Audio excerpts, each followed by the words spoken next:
નમસ્કાર વિદ્યાર્થી મિત્રો, ગુડ મોર્નિંગ. કેમ છો બધાય? મજામાં ને? બરોબર છે વિદ્યાર્થી મિત્રો. આપણે અત્યાર સુધી એસપી ની અંદર બરોબર છે શું એસપી ની અંદર કઈ કઈ બાબતોનો અભ્યાસ છે એની થોડી ઘણી મેં તમને માહિતી આપી દઉં.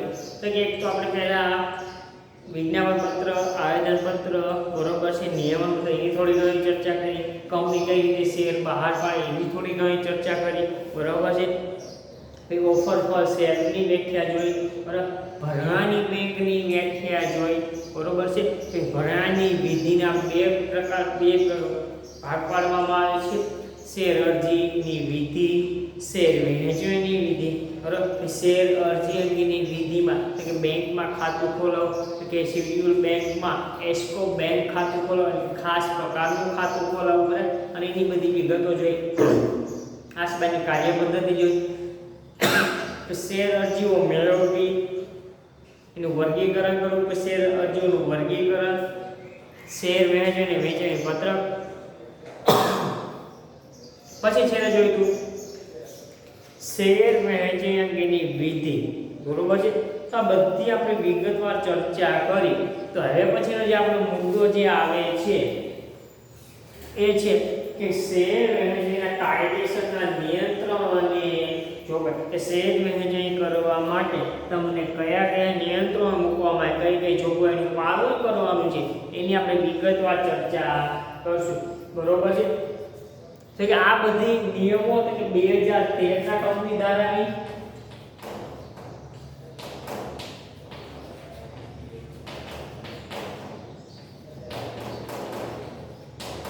અને સેબી આ બધા જે નિયંત્રણો છે કે જોગવાઈ કેમાંથી છે તો કે 2013 ના કંપની ધારાની છે અથવા તો સેબી માંથી ગમે એકમાંથી હોઈ શકે છે બરાબર. તો એમાં સૌથી પહેલું નિયંત્રણ કે જોગવાઈ શું છે કે વટાવથી શેર બહાર ન પાડવા.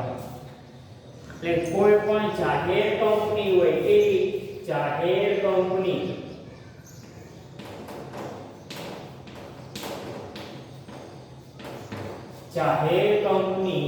વટાવથી શેર ન બહાર પાડી શકે.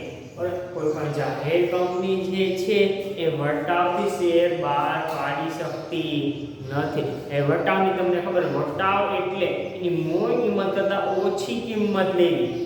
તમે દાખલા કે બજારમાં જાઓ બરોબર છે, તમે એમ કહો કે આને 150 રૂપિયા ગણવાના, હું 120 રૂપિયા જાય તો સારું કે 120 રૂપિયા મને માન્ય છે. તમે 100-150 જગ્યાએ તમે કેટલા લીધા? 120 રૂપિયા. તમને વટાવ આપ્યો ને, તમને શું છૂટ આપે, ડિસ્કાઉન્ટ આપ્યું ને બરોબર. એની જેટલી કિંમત હતી એની કરતાં ઓછી કિંમતે તમે વસ્તુ લીધી ને એને આપણે શું કહેવાય? વટાવ કહેવાય. એમ શેરની જે કિંમત છે નક્કી કરેલી એનાથી ઓછી કિંમતે શેર બહાર પાડી શકશે નહીં. દાખલા કોઈ એક ઇક્વિટી શેરની કિંમત 10 રૂપિયા છે તો એ 9 રૂપિયાથી શેર બહાર પાડી શકતા નથી. એટલે પહેલું કીધું કે વટાવથી શેર બહાર ન પડે, તો વટાવથી શેર બહાર પાડી શકશે નહીં. કઈ કે જાહેર કંપની વટાવથી શેર બહાર પાડી શકશે નહીં. બીજું તમને ખબર જ છે કે છૂટક રોકાણકારો માટે 10% અનામત રાખો કે બહાર પાડેલ શેરના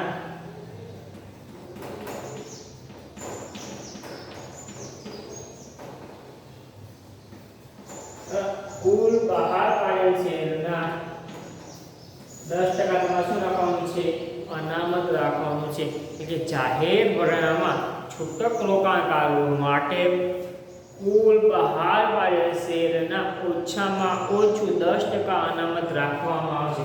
આપણે અગાઉ જોઈ ગયા છે છૂટક રોકાણ જે રોકાણકારોનો પ્રકાર છે, રોકાણકારોનું વર્ગીકરણમાં હતું કે કુલ બહાર પાડેલ શેરના ઓછામાં ઓછા કેટલા? 10%. એ પાછા કેવા? જે છૂટક રોકાણકારો માટે જેટલા શેર બહાર પડે એમાંથી ઓછામાં ઓછા 10% તો તમારે શું રાખવાના છે? અનામત તો રાખવાના છે. એટલે છૂટક રોકાણકારો માટે કુલ બહાર પાડેલ શેરના ઓછામાં ઓછા 10% અનામત રાખો, જેથી કરીને છૂટક રોકાણકારો પણ કંપનીના શેર ખરીદી શકે છે. ખ્યાલ આવી ગયો વિદ્યાર્થી મિત્રો? બીજું ત્રીજું આસમાની કાર્ય પદ્ધતિથી જ શેર કે કોઈ પણ રોકાણકાર હોય કંપનીના કોઈ પણ વ્યક્તિ શેર ખરીદવા માંગતો હોય કંપની તો એ બધાએ શેર અરજી કરવાની છે તો કઈ પદ્ધતિ કે આસમાની કાર્ય પદ્ધતિથી જ શેર અરજી કરવાની છે બરોબર એટલે આસમાની કાર્ય પદ્ધતિથી શેર ની કોઈ પણ વ્યક્તિ કે મારા કંપનીના શેર ખરીદવા છે બરોબર છે પરંતુ હું એટલા પૈસા મારા બેંક એકાઉન્ટમાં બ્લોક થવા નહીં દઉં તો એ કંપની શું કરે તમને શેર મળવા પાત્ર નથી શું કામ તમે આસમાની કાર્ય પદ્ધતિનું ઉલ્લંઘન કર્યું છે એનાથી વિરુદ્ધ કંપની કે જેટલી પણ શેર અરજીના પૈસા આવે એ અમારા કંપનીના બેંક એકાઉન્ટમાં અમે જમા કરશું એ પણ શું થાય છે આ નીતિ નિયમનું ઉલ્લંઘન થાય છે કે આ નિયમ કેમ બને કે આસમાની કાર્ય પદ્ધતિ કેમ અનુસરવાય તેમાં એવું છે કે ઘણીવાર એવું થાય કે કંપની શેર બહાર પાડે શું કંપની શેર બહાર પાડે તો શેરધારક શું કરે એટલા પૈસા બ્લોક ન થવા દે અને શેર એને મળી આવે પૈસા એ ભરે નહીં તો કંપનીને એટલું નુકસાન થશે બરોબર છે એનાથી વિરુદ્ધ કે શેરધારક પૈસા ભરી દે કંપનીને શેર ન આપે તો શેરધારકને અરજદારને નુકસાન થશે તો કે બેમાંથી કોઈને નુકસાન ન ભોગવવું પડે બરાબર એટલે કે એમાં ભ્રષ્ટાચારનો અથવા છેતરાણીનું તત્વ ન આવે બરોબર છે એના માટે આસમાની કાર્ય પદ્ધતિ લાગુ કરવામાં આવે તમને ખબર આસમાની કાર્ય પદ્ધતિ સેબીની છેલ્લી માર્ગદર્શિકા કઈ 1/1/2016 છે ને સેબીની છેલ્લી માર્ગદર્શિકા પ્રમાણે 1/1/2016 થી લાગુ થઈ છે આ કાર્ય પદ્ધતિ ક્યાંથી લાગુ પડી કે 1/1/2016 થી લાગુ કરવામાં આવેલી છે એના પછી આવેલું છે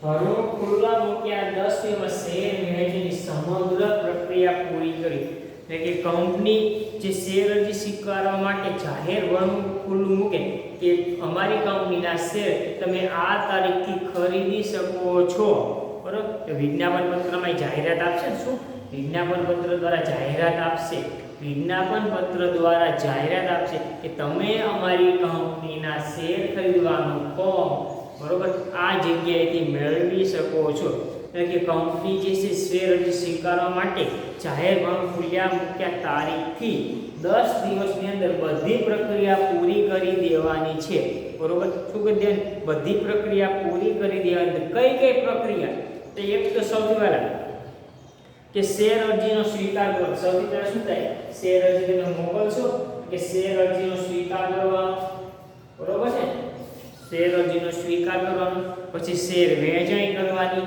પછી શેર બજારની માન્ય શેર બજારમાં નોંધણી કરાવવાની બરોબર છે અને જે તે વ્યક્તિના ડિમેટ ખાતામાં શું કરવાના શેર જમા કરાવવા તો આ બધી પ્રક્રિયા શું 10 દિવસમાં પૂરી કરી દેવી પડશે કેટલા દિવસની અંદર 10 દિવસમાં બરોબર છે કે શેર અરજી સ્વીકારવા માટે જાહેર ભંગ ખુલ્યા મૂક્યા તારીખથી કે જે તારીખે કંપનીના શેર ખરીદવા માટે અરજી થાય શું જે તારીખે કંપનીના શેર ખરીદવા માટેની અરજી થાય કે ભંગ ખુલ્યા તારીખથી 10 દિવસની અંદર બરોબર છે તમે શું કરવાનું અરજી સ્વીકારવાની અરજીની વહેંચણી કરવાની માન્ય શેર બજારમાં શેરની નોંધણી કરવાની તો આ બધી પ્રક્રિયા 10 દિવસમાં પૂરી થઈ જવી જોઈએ ત્યારબાદ ફાઇનલ શેરની માન્ય શેર બજારમાં લે વેચ થઈ છે પછી ત્યારબાદ તમે શેરની વહેંચણી કરો જે તે વ્યક્તિને શેર આપો પછી શેર બજારમાં તમારી કંપનીના શેરનું ખરીદ વેચાણ શરૂ થશે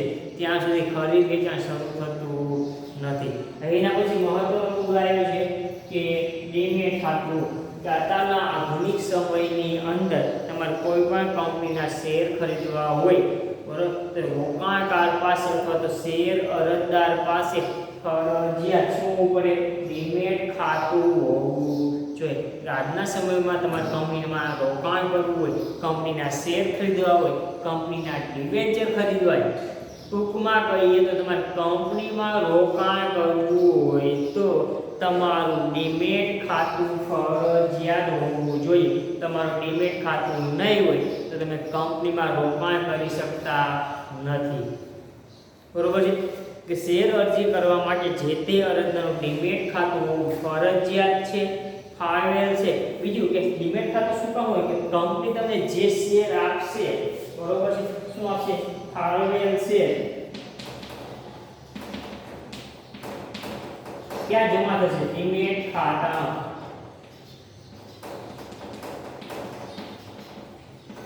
બરોબર, કંપની તમને જે શેરની ફાળવણી કરશે, બરોબર છે, તમારે જે શેર માન્ય કરશે, જે તમારા શેરને મંજૂરી આપશે, એ શેર ક્યાં જમા થશે?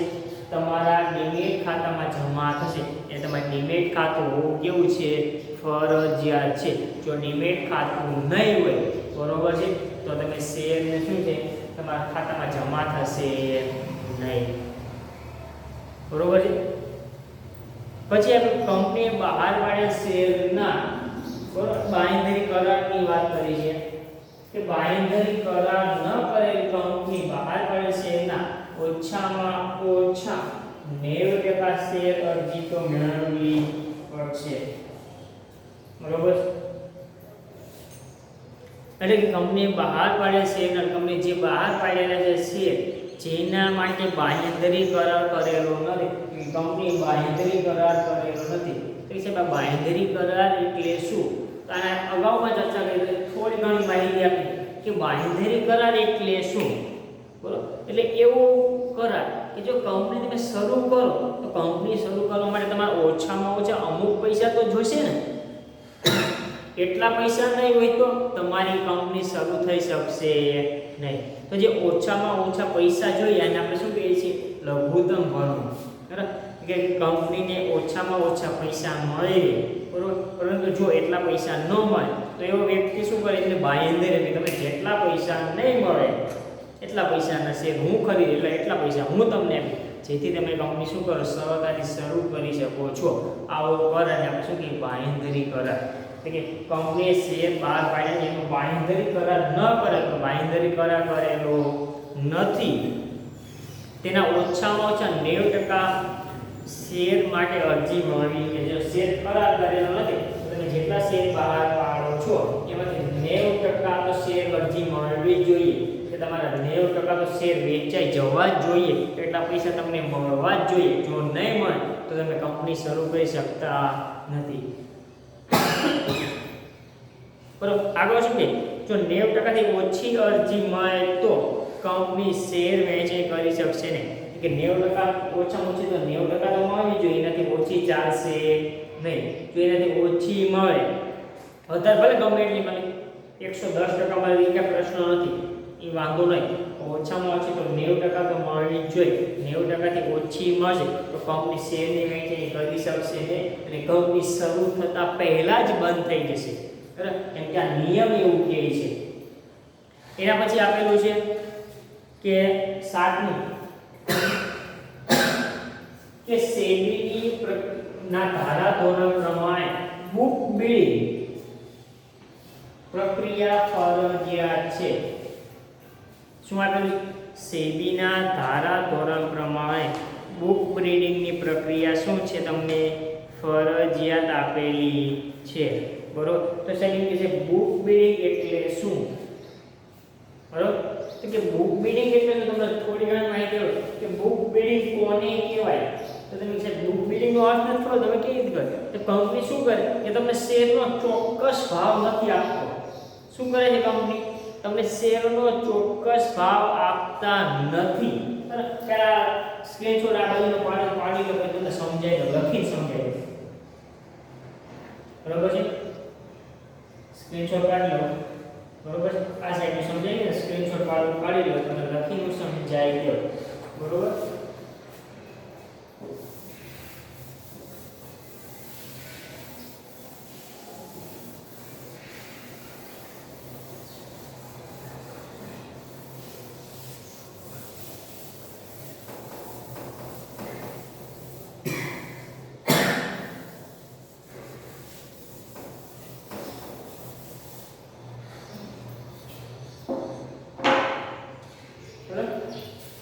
કેવી લાગે બુક બિલ્ડિંગ?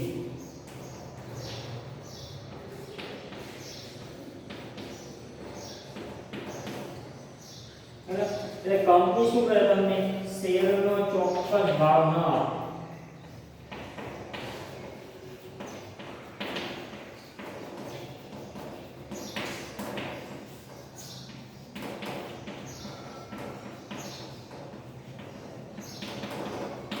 કંપની તમે શેરની ચોક્કસ કિંમત કહેતી નથી કે આ તમે શેર અમારી કંપનીના ખરીદો એની ચોક્કસ કિંમત કેટલી તમને કહેતા નથી.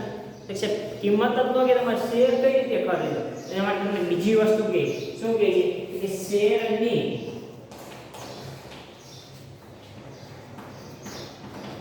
ન્યૂનતમ અને મહત્તમ કિંમત જણાવશે. શું કરવામાં શેરની ન્યૂનતમ અને મહત્તમ કિંમત જણાવવામાં આવે છે. તો તમને શું કહે કે શેરની ઓછામાં ઓછી અને વધારેમાં વધારે શું કહે છે કંપની તમને શેરની ઓછામાં ઓછી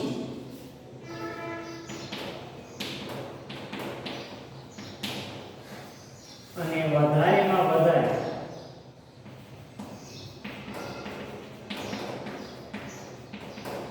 કિંમત કે છે. શું કે છે કંપની શેરની ઓછામાં ઓછી અને વધારેમાં વધારે કિંમત કે છે. પછી તો કે કોઈ નક્કી ન થાય શેરની કિંમત તો નક્કી નહીં થાય કે કંપની કયા ભાવે લેશે. તો કે આ વધારેમાં વધારે અને ઓછામાં ઓછી કિંમત પૈકી જે કિંમત સૌથી વધારે અરજી આવે આ બેની વચ્ચે જે કિંમતે સૌથી વધારે અરજી આવે બરાબર સૌથી વધારે અરજી એને આપણે શું કહીએ છીએ બીડ કહીશું. શું કહીશું એને આપણે બીડ કહીશું. બરાબર તે ભાવે શેર બહાર પાડે. બરાબર એટલે તે ભાવે કે શેરની કિંમત બરોબર છે. તો આ શું છે બુક બિલ્ડિંગની પ્રક્રિયા થઈ. આ એની વ્યાખ્યા છે લખી લીધું. બરાબર કંપની જ્યારે બહાર પાડે શેરનો ભાવ અગાઉથી નક્કી ન કરે કે શેરની ચોક્કસ કિંમત ન જણાવે કંપની નક્કી કરે ન્યૂનતમ અને મહત્તમ ભાવ વચ્ચે જે ભાવે સૌથી વધારે બીડ મળે તે ભાવે શેર બહાર પાડવામાં આવે છે. તો આખી પ્રક્રિયાને આપણે શું કહીએ બુક બિલ્ડિંગની પ્રક્રિયા કહીએ છીએ. ઉદાહરણ આપીએ તો કંપની તમને એમ કહે કે ચોક્કસ ભાવનો પરંતુ મહત્તમ ઓછામાં ઓછી કિંમત કે ન્યૂનતમ 200 રૂપિયા મહત્તમ રૂપિયા 800 આ બે કિંમત કીધી. બરોબર કંપની શું બે કિંમત કીધી કે ઓછામાં ઓછા અમારી કંપનીના શેરની કિંમત કેટલી રહેશે તો 200 વધારે વધારે 800. બરોબર બધા એમાંથી સૌથી વધારે અરજી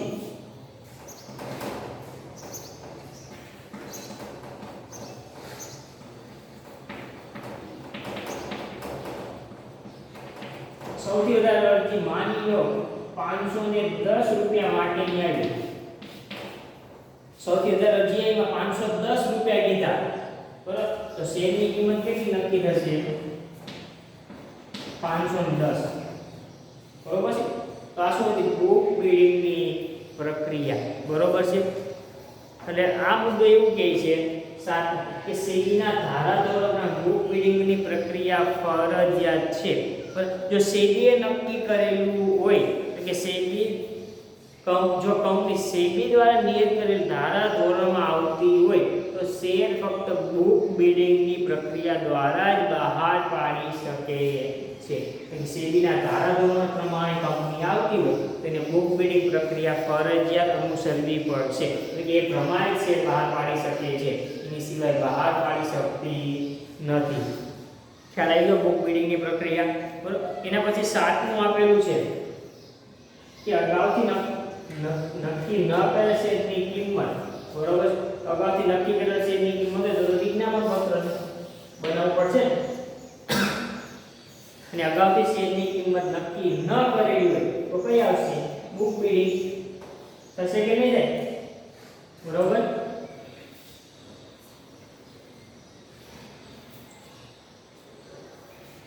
અગાઉથી નક્કી કરેલ શેરની કિંમત માટે વિજ્ઞાપન પત્ર. કે જો કંપની અગાઉથી નક્કી કરેલ ભાવે જ શેર બહાર પાડે કે શેરની કિંમત અગાઉથી નક્કી કરેલી જ હોય તો કંપનીએ વિજ્ઞાપન પત્ર અને અગાઉથી શેરની કિંમત નક્કી ન કરેલી જોયું ને આમાં શેરની કિંમત નક્કી કરેલી છે કે ના ક્યાંય નક્કી કરેલી નથી. વર્તનમાં શું આવે ન્યૂનતમ અને મહત્તમ કિંમત આપી જો અને શેરધારક નક્કી કરશે, રોકાણકાર નક્કી કરશે કે કંપનીના શેરની કિંમત આપણે કેટલી રાખવી છે. જે કિંમત સૌથી વધારે અરજી મળશે એને આપણે શું કહીએ છીએ, સૌથી શું કહીએ થશે, શેરની કિંમત થશે. કે કંપની આમાં શેરની કિંમત નક્કી કરતી નથી, પરંતુ રોકાણકારો શેરધારકો નક્કી કરે કે આપણે શેરની કિંમત કેટલી રાખવી છે. જો અગાઉથી નક્કી કરે શેરની કિંમત હોય તો વિજ્ઞાપન પત્ર, પરંતુ અગાઉથી નક્કી કરે અગાઉથી શેરની કિંમત નક્કી ન કરેલી હોય તો શું હશે, બુક બિડિંગ પ્રક્રિયા દ્વારા. તે જો શેર બુક બિડિંગ દ્વારા બહાર પાડેલ હોય તો જો નક્કી કરે તો વિજ્ઞાપન પત્ર, અને નક્કી નથી કરી અગાઉથી શેરની કિંમત નક્કી નથી કરી કે બુક બિડિંગની પ્રક્રિયા દ્વારા તમે બહાર પાડશો, એના માટે શું કીધું, રેડ હેરિંગ પ્રોસ્પેક્ટર. શું આપ્યું, રેડ હેરિંગ પ્રોસ્પેક્ટર તમારે ક્યાં મંજૂર કરવાનું છે, રેડ હેરિંગ પ્રોસ્પેક્ટસ તમારે કોની પાસે મંજૂર કરાવવાનું છે, કે સેબી પાસે.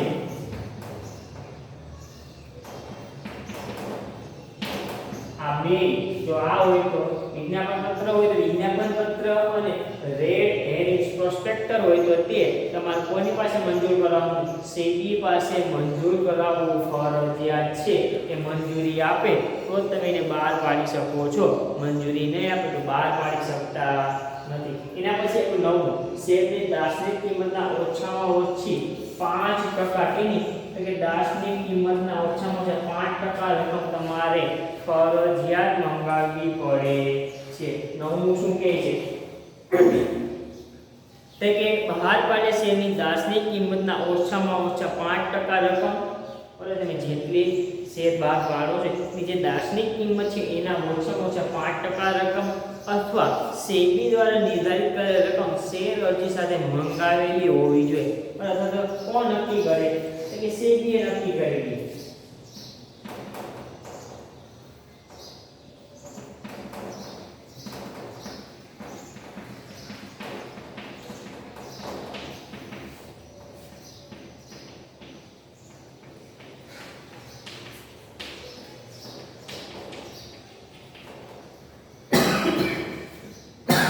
બહાર પાડેલ શેરની દાર્શનિક કિંમતના ઓછામાં ઓછા 5% અથવા સેબીએ નક્કી કરેલી રકમ એને શેર અરજી સાથે મંગાવી કેવી છે, ફરજિયાત છે. એટલા તો પૈસા તમારે ફરજિયાત પહેલા મંગાવવા જ પડશે. એના પછી એટલું છે કે 10મું કે શું, કે માન્ય શેર બજારમાં નોંધણી માટે હતી. કેમ કે તમને ખબર કે તમે કંપનીના શેર ખરીદો પછી ખરીદ વેચાણ ક્યાં થશે, તમારે વેચવા તમે કઈ જગ્યાએ જશો, કે શેર બજારમાં, કે કોઈ પણ કંપનીના શેરનું ખરીદ વેચાણ માન્ય શેર બજારમાં કરવાનું હોવાથી કંપનીએ શું કરવું છે, માન્ય શેર બજારમાં શેની નોંધણી કરવાની છે, કે શેરની નોંધણી કરાવવાની છે.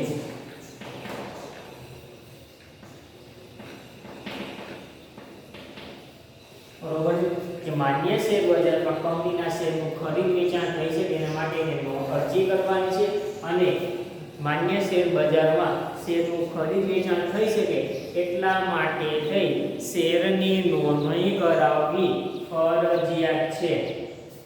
એટલે કે શેરની નોંધણી માટે શેર બજાર સાથે સમજૂતી કરેલી હોવી જોઈએ. સમજૂતી કરેલી એટલે કે માન્ય શેર બજારમાં કંપનીના શેર વેચી શકાય એના માટે અરજી કરેલી હોવી જોઈએ. કે તમારે શેર બજારને કહેવાનું કે અમારા કંપનીના આટલા શેરની તમે નોંધણી કરો, જેથી કરીને અમારા શેર માન્ય શેર બજારમાં અમે વેચાણ માટે મૂકી શકીએ, ના ખરીદ વેચાણ માટે ખુલ્લા મૂકી શકીએ. બરોબર છે. પછી આવ્યું કે ડિપોઝિટરી કંપની સાથે સમજૂતી. તમને ખબર કે તમે જેટલા શેર મંજૂર થયા એ શેમાં આવશે, તમે શેર મંજૂર થયા એમાં આવશે ડીમેટ ખાતામાં. ડીમેટ ખાતું કોણ ખોલી આપે છે, તમારે ડીમેટ ખાતું કોણ ખોલે, એટલે ડિપોઝિટરી કંપની ખોલી આપશે ને. બરોબર છે. એટલે કંપની ડિપોઝિટરી કંપની સાથે પણ સમજૂતી કરેલી હોવી જોઈએ, તો જ તમે જે શેર ખરીદ્યો છો, બરોબર છે, એ તમારા ડીમેટ ખાતામાં આવશે. બરાબર, કે ફાળવેલ શેર ડીમેટ ખાતામાં જમા કરાવવા માટે જે તે ડિપોઝિટરી સાથે સમજૂતી કરેલી હોવી જોઈએ. અગાઉ પણ જોઈ ગયા કે જે શેરની વહેંચણી કરવામાં આવે છે ત્યાં ડિપોઝિટ પાર્ટિસિપેટનો નંબર પણ નાખવામાં આવે છે, જેથી કરી જે તે શેરધારકના ડીમેટ ખાતામાં શું થાય, શેર જમા થઈ જાય, બરોબર છે। એના પછી એવું કે લઘુત્તમ ભરણાનો ઉલ્લેખ કરો કે વિજ્ઞાપન પત્રમાં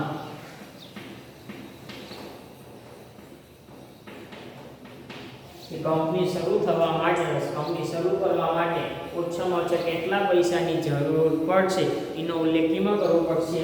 વિજ્ઞાપન પત્રમાં કરવો પડશે કે વિજ્ઞાપન પત્રમાં લઘુત્તમ ભરણાનો ઉલ્લેખ કરવો અને તેની અસર જણાવવી જોઈએ કે કંપનીને શરૂ થવા માટે અથવા કંપની શરૂ કરવા માટે ઓછામાં ઓછા કેટલા પૈસાની જરૂર પડશે એનો ઉલ્લેખ કેમાં કરવાનો છે? વિજ્ઞાપન પત્રમાં કરવાનો છે।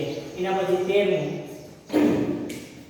બરોબર શું આવ્યું છે? 13 કે લઘુત્તમ નેટવર્ક સેબીના ધારા ધોરણ પ્રમાણે નક્કી કરે કે જાહેર ભરણા માટે કંપનીની લઘુત્તમ નેટવર્ક સેબી દ્વારા નક્કી કરેલ ધારા ધોરણ પ્રમાણે કંપનીની લઘુત્તમ કિંમત કેટલી છે, કંપની પાસે કેટલી કિંમતની ઓછામાં ઓછી સાધન સામગ્રી હોવી જોઈએ, કંપની પાસે કારખાનામાં કેટલી જમીન હોવી જોઈએ, બરાબર? તો આ બધું કંપની કેટલા કર્મચારીને ઓછામાં ઓછા કેટલા કર્મચારીને રોજગારી આપવાની છે, તો આ બધું સેબીના ધારા ધોરણ પ્રમાણે હોવું જોઈએ। અને છેલ્લું કે જો ભરણામાં સ્થાપકોએ શેર ખરીદેલા હોય, બરાબર, તો સેબી નક્કી કરે ત્યાં કેટલા સમય સુધી એ વેચી શકે નહીં। તો જો જાહેર ભરણામાં સ્થાપકોએ શેર ખરીદ્યા હોય તો તે શેર સેબીએ નક્કી કરેલ સમય સુધી વેચી શકશે નહીં, બરાબર? કે સ્થાપકો જે શેર ખરીદે છે, બરોબર, તો તે સેબીએ નક્કી કરેલ સમય સુધી વેચી ન શકાય, એટલે વેચી શકતા નથી, એને આપણે શું કહીએ છીએ? Lock in period.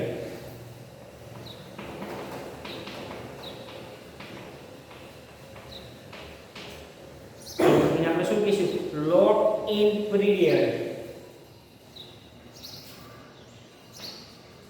Lock in period કેટલા સમય સુધીના શેર લોક થઈ જાય છે? શું સ્થાપકોના શેર એટલા સમય સુધી શું લોક થઈ? દાખલા તરીકે સેબીએ કીધું કે કંપની શરૂ થયા પછી 5 વર્ષ સુધી સ્થાપકો શેર વેચી શકતા નથી, તો 5 વર્ષ સુધી સ્થાપકો જેટલા શેર થઈ જાય લોક થઈ જશે, એ વેચી શકશે નહીં, એમને વેચવા હશે તો પણ નહીં વેચી શકે, બરોબર છે?